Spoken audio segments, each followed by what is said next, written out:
Hey everyone, welcome back for another deep dive. It's great to be back. You know, we always like to tackle the tough stuff, and today's topic is no exception. Definitely not shying away from the hard conversations here. We're diving into the sometimes choppy waters of money personalities and relationships. Oh, yeah, that's a big one.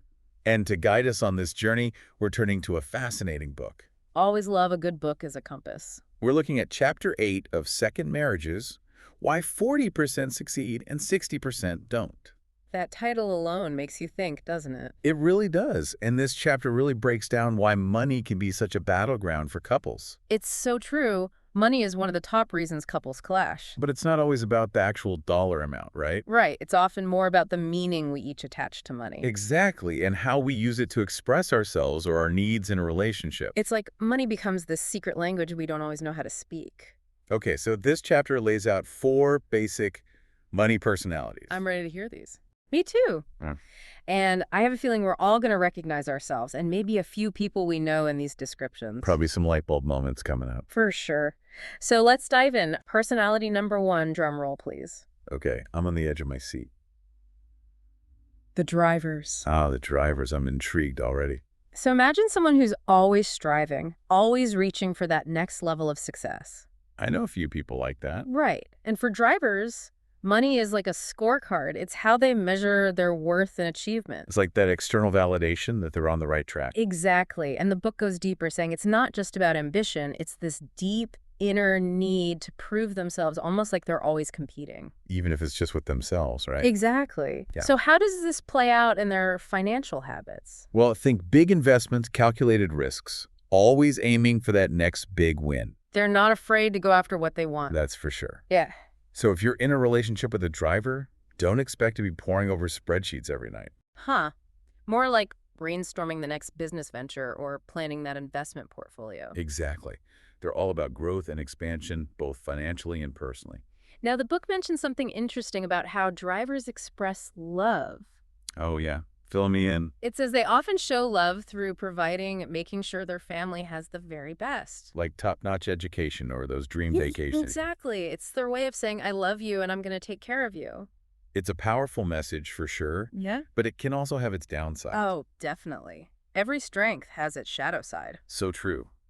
For drivers, their drive can sometimes turn into workaholism Spending all their time chasing that next goal. and potentially neglecting quality time with their partner That's a common pitfall. And also, financial setbacks can hit them really hard. because their self-worth is so tied to their financial success. Exactly. So communication is key in these relationships, making sure those deeper needs are addressed, not just the financial ones. Absolutely. It's about finding that balance between ambition and connection. Okay, driver personality decoded. What's next on our list? Let's move on to the analytics. Oh, yes, the masters of planning and organization. If meticulously crafted budgets and emergency funds are your love language, you might be an analytic. I'm picturing color-coded spreadsheets and a file for every single receipt. Totally. Analytics are all about security and control. They want to know that no matter what life throws their way, they're financially prepared. Risk mitigation is their superpower. Now, the book had a fascinating take on how analytics express love.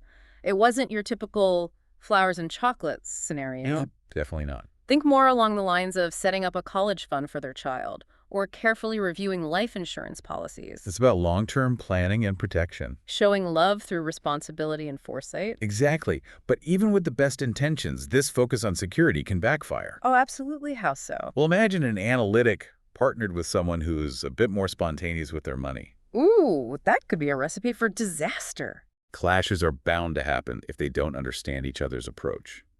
And I could see that need for control becoming a source of anxiety. Always worrying about potential financial threats. It's all about finding that balance, recognizing that both approaches have their strengths. Couldn't agree more. It's about meeting in the middle. Okay, we've met the drivers and the analytics. Who's up next? Let's talk about the amiables. Ah, the kind hearts of the money world. For amiables, money is simply a tool to connect with others and express their generosity. Like that friend who always insists on picking up the check or donates to every cause. They lead with their hearts. And the book actually says that amiables might even feel guilty if they can't help someone financially. It's like their generosity knows no bounds.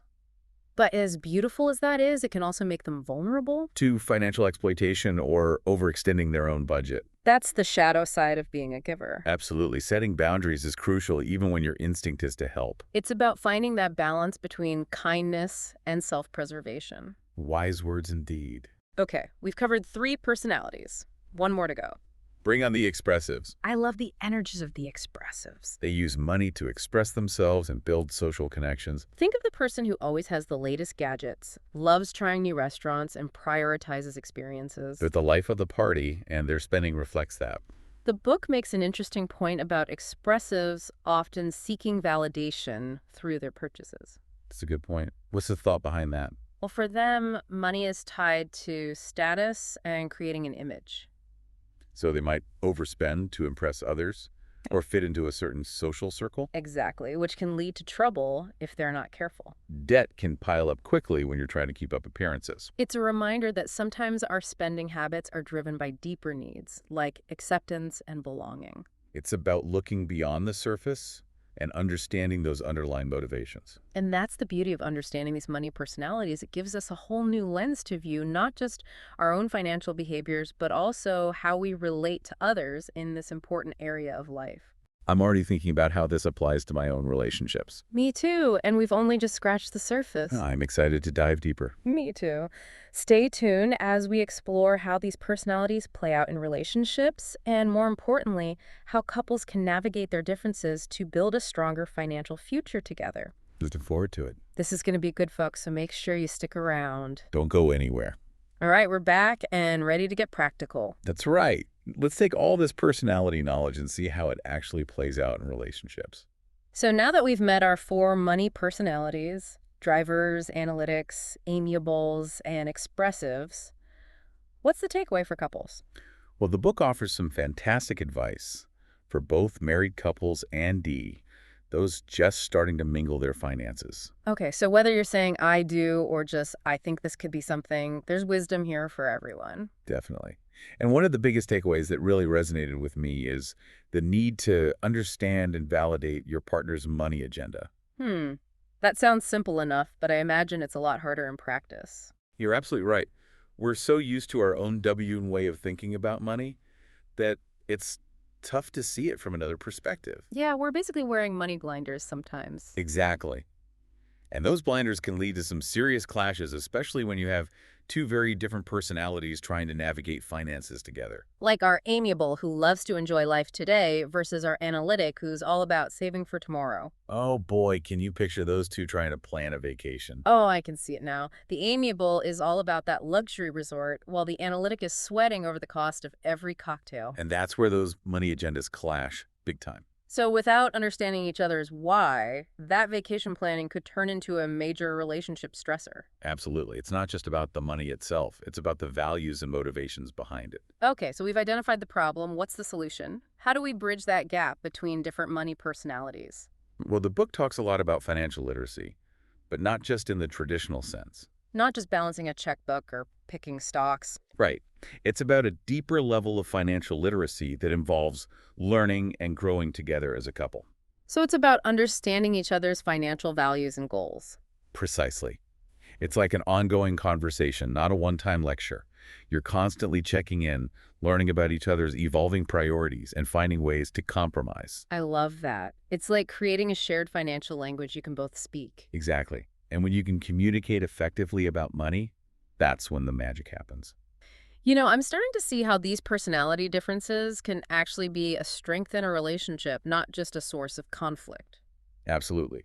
Each personality brings something unique to the table, and when those strengths are combined, you can create a really solid financial foundation as a couple. So it's not about one person being right and the other being wrong. It's about recognizing the value of each perspective. Right.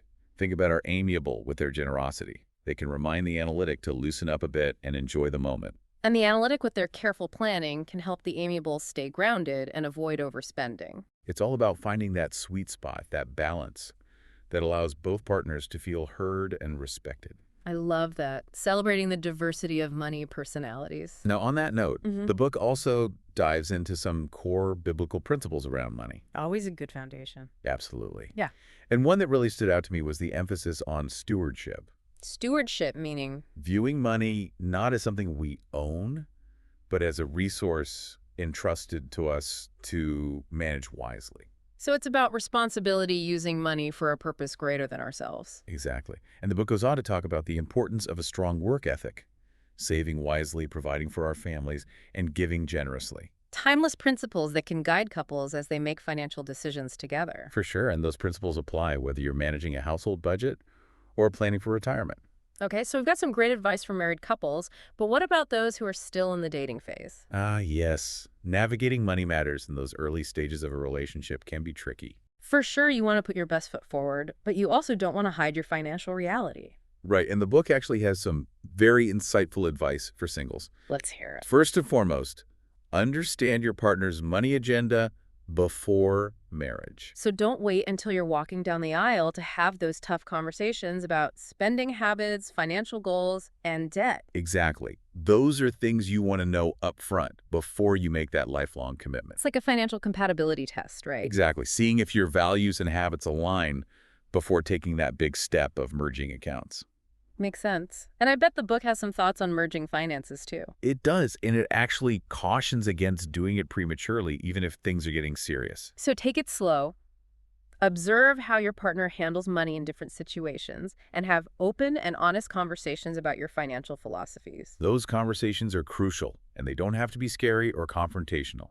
It's about building trust and transparency from the beginning. Now, while we're on the topic of major life events, the book also has a strong message about weddings. Weddings. Okay, fill me in. It's a simple but powerful message.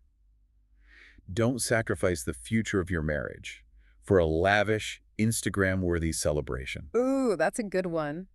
It's so easy to get caught up in the excitement and pressure of planning a wedding.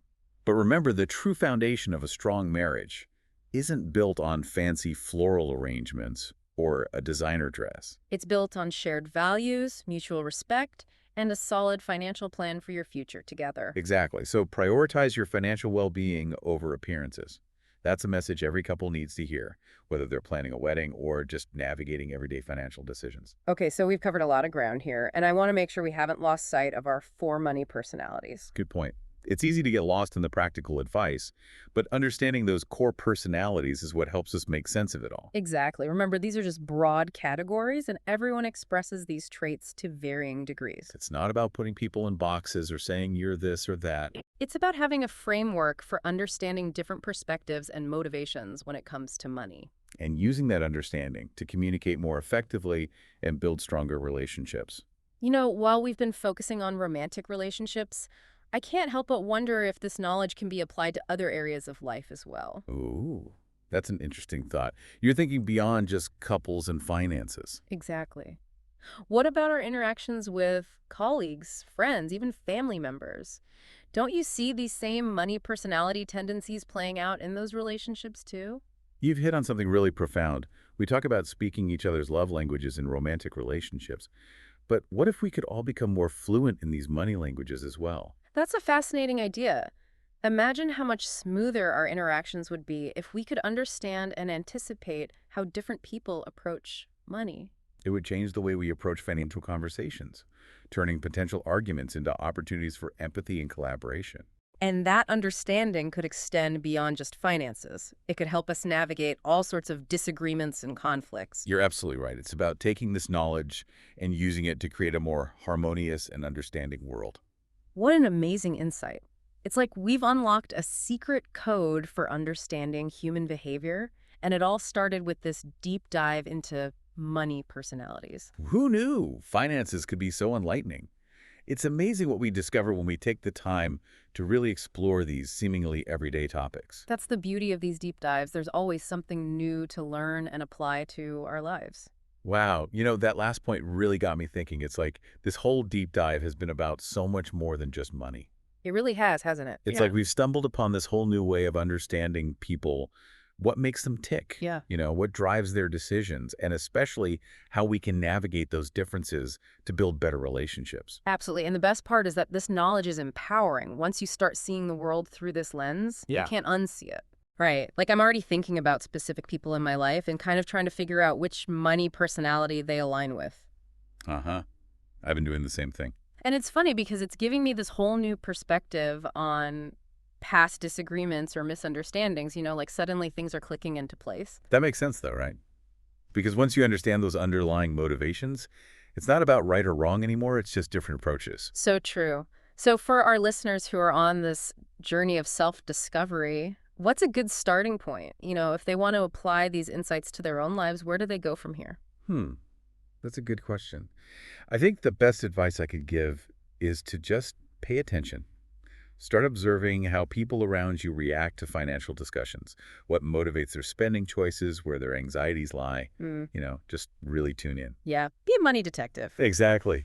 You might be surprised by what you discover, even about yourself. So it's like a treasure hunt, uncovering these hidden layers of personality that influence how we interact with the world, especially when it comes to money. I love that analogy. And remember, this deep dive is just the beginning. There's so much more to explore. Right, like we've just dipped our toes into the vast ocean of money personalities. So keep reading, keep learning, keep those conversations flowing. The more you understand about these dynamics, the more equipped you'll be to navigate your own financial journey and build those stronger, more fulfilling relationships along the way. What a perfect note to end on. So, to our amazing listeners, as you go forth into the world armed with this newfound knowledge, I hope you'll approach your financial decisions and interactions with others with a renewed sense of curiosity and empathy. Couldn't have said it better myself. Remember, it's not about judgment or labels. It's about understanding connection and ultimately creating a more harmonious and prosperous life for yourself and those you love. That's what it's all about. Thanks for joining us on this deep dive, and until next time, happy exploring. See you next time.